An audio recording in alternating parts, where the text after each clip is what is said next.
চলে আসলাম টুনা মাছের একটি রেসিপি নিয়ে। এখানে শুধু রেসিপি নয়, টুনা মাছ কীভাবে কাটে বাসে সেটাও দেখাবো। প্রথমে হচ্ছে আমি একটি বড় সাইজের টুনা মাছের পিস নিয়েছি। এটা অবশ্য পিঠের পিসটা, যাতে আপনারা সহজে বুঝতে পারেন কিভাবে ছাড়াচ্ছি। তো এটা হচ্ছে অল্প একটু চামড়া প্রথমে ছিলে নেব, ছুরির সাহায্যে একটুখানি চামড়াটাকে ছুটিয়ে নেব।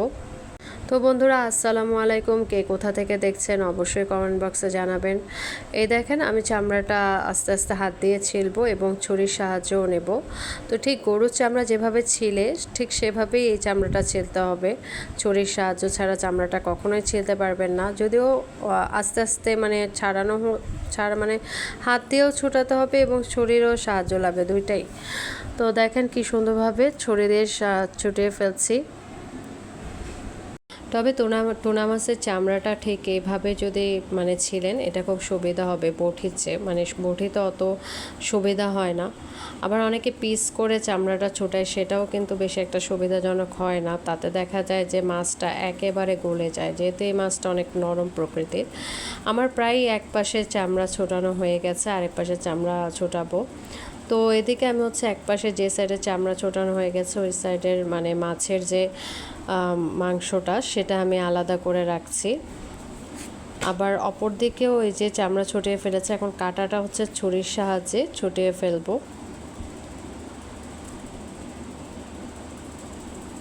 ছুরির সাহায্যে যে ছুটিয়ে ফেলছি কাটাগুলো। আমার ভিডিওটি ভালো লেগে থাকলে অবশ্যই লাইক, কমেন্ট, শেয়ার করবেন। দেখেন আমার প্রায় কাটাটা ছোটানো হয়ে গেছে। এখন এই মাছগুলোকে হচ্ছে লবণ দিয়ে ধোয়ার কোনো দরকার নেই, এমনি হালকা কুসুম গরম পানিতে ধুয়ে নেবেন। আমার যেহেতু কলের পানি গরম, তো ওই জন্য আমি পানি গরম করে নেই। আপনারা অবশ্যই হালকা কুসুম গরম পানিতে এটাকে ধোবেন। এটা ধোয়া হয়ে গেলে এরপরে এটা খাওয়ার এটা এখন হচ্ছে গিয়ে আপনারা আপনাদের মন মতো পিস করে কেটে নেবেন। আমি আমার মন মতো পিস করে কেটে নিয়েছি। এই যে সাদা একটা সুতার মতো দেখছেন, এটা হাত দিয়ে ছুটিয়ে নেবেন, এটা মাছের রগ। তো এই যে আমি ছুটিয়ে ফেলছি হাত দিয়ে। আমি কখনোই এই মাছটা কুটে বাছি নাই, এটাই আমার প্রথম যে আমি প্রথমে মাছটা আর কি কুটলাম। তো এখন হচ্ছে কিছু পেঁয়াজ আমি কেটে নেব। এখানে 4-5টা পেঁয়াজ একদম গ্রিট করে কেটে নিয়েছি। এরপর হচ্ছে রসুন, ছেঁচা রসুন দিয়েছি। তারপরে আমি এখানে দেব একটু প্রায় 1 চামচের মতো আদা বাটা। এরপরে প্রায় 2 চামচের মতো দেব হচ্ছে গিয়ে গোলমরিচের গুঁড়া। এরপরে একে একে ধনের গুঁড়া, শুকনা মরিচের গুঁড়া, তারপরে হচ্ছে গিয়ে একটু সয়া সস, লবণ আপনাদের স্বাদ মতো দেবেন। এখানে মশলাটা আমি একেবারে যে লেবুও দিচ্ছি। আমি জাস্ট বারবিকিউ মুরগির মাংস যেভাবে ম্যারিনেট করে আমি সেভাবেই এখানে ম্যারিনেট করছি। তবে আমি এখানে হলুদ আর জিরাটা একেবারেই ব্যবহার করি নাই, আর দইটাও ব্যবহার করি নাই। এখানে আমি লেবুর রস আর হচ্ছে গিয়ে আপনার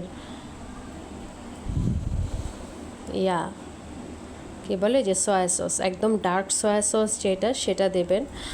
আর হচ্ছে গিয়ে এখানে আরও বিভিন্ন রকমের সস যাবে, যেমন চিলি সস যাবে, ওস্টার সস, তারপর টমেটো সস, ক্যাচআপ, সব আপনারা ধরেন আপনাদের ইচ্ছা মতো যে যেরকম ঝাল খান, যে যেরকম সস পছন্দ করেন, ওরকম যেভাবে মুরগি গ্রিল করার জন্য যেরকম মশলাপাতি দেন ওরকমই দিবেন। জাস্ট হলুদ আর জিরা আর হচ্ছে গিয়ে আপনার টক দইটা অ্যাভয়েড করবেন। ভালো মতো মাখানো হয়ে গেছে আমার এটা। এখন হচ্ছে গিয়ে দেখেন, তবে এখানে আপনারা চাইলে কাটা মশলার বদলে আপনারা হচ্ছে পেঁয়াজ, আদা, রসুনের রসটা ব্যবহার করতে পারেন। রসটা ব্যবহার করলে আরও মজা হতো। আমি যেহেতু ব্যস্ত ছিলাম, খুব তাড়াহুড়া ছিল আমার, তার জন্য আমি সব কাটা মশলাই দিয়েছি। এরপর অলিভ অয়েলের মধ্যে এটা ভেজে নেবেন। আরেকটা জিনিস তো বলতে ভুলে গেছি, এটা যখন ম্যারিনেট করছি তখন আমি একটু অলিভ অয়েল তেল 2 টেবিল কি 3 টেবিল চামচের মতো অলিভ অয়েল তেল দিয়ে এটা ম্যারিনেটের সময় দিয়েছিলাম, এবং আমি ভাজছিও কিন্তু এটা অলিভ অয়েল তেলের মধ্যে।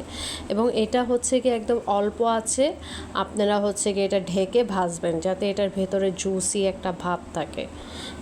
তো যাই হোক, আজকে আমি আর বেশিক্ষণ কিছু দেখাবো না, এতটুকুই দেখাইলাম। তো সবাই ভালো থাকবেন, আশা করি ট্রাই করবেন।